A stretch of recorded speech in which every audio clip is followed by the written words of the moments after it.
हमने तुम्हें चारों तरफ से घेर लिया है, ભાગને की કોશિશ મત કરना। આ ફિલ્મી ડાયલોગ તમે અનેક ફિલ્મોમાં જોયા હશે। હાલ આવું જ કંઈક સ્ક્રીન પર દેખાતા આ ગુનેગાર મુકેશ ઉર્ફે લાલુ ઉર્ફે ગોવિંદ ધીરુભાઈ સરવૈયા સાથે થયો હતો। ગુનો એનો એ છે કે આ ચોર છે। અમરોલી પોલીસ સ્ટેશન ખાતે એક 5 જૂનના રોજ ઘરફોડ ચોરીનો ગુનો નોંધાયેલો હતો, જેમાં સુરત ક્રાઇમ બ્રાન્ચ પોલીસ તપાસ કરી રહી હતી।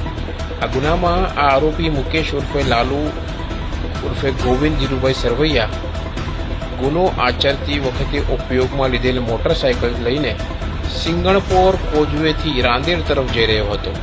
જે માહિતી ક્રાઇમ બ્રાન્ચની ટીમને મળી જતા ચારે તરફ પોલીસ ગોઠવાઈ ગઈ હતી અને આ ઇસમને સિંગણપોર કોઝવે તરફ આવતા કોઝવેના બ્રિજ પર જ તેને અટકાવી દીધો હતો।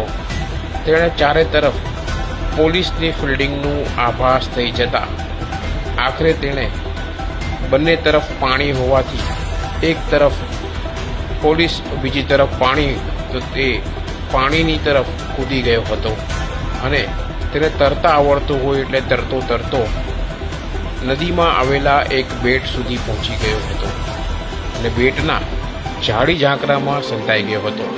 ત્યારબાદ સુરત ક્રાઇમ બ્રાન્ચની ટીમે ફાયર બ્રિગેડની મદદ લીધી હતી।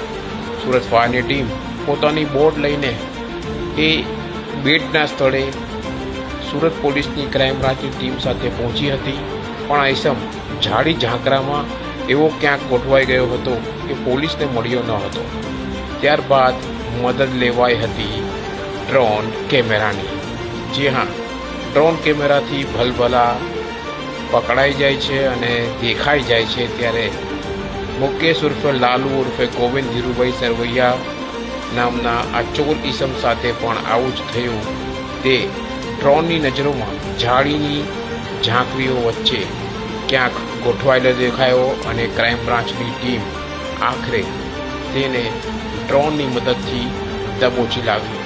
ઉલ્લેખનીય છે કે 2 થી 3 કલાક સુધી આ સમગ્ર ચોર પોલીસનો ડ્રામા ચાલ્યો હતો, જેનો તાપી નદીના કોઝવે પરથી પસાર થતા લોકોએ પણ આ લાઈવ દ્રશ્યો નિહાળ્યા હતા અને બોલિવૂડની ફિલ્મોની જેમ આખરે ચોર પકડાઈ ગયો હતો, જેને ક્રાઇમ બ્રાન્ચની ટીમે ગિરફ્તમાં લઈને તેને પોલીસ સ્ટેશન ખાતે લઈ જવાયો હતો।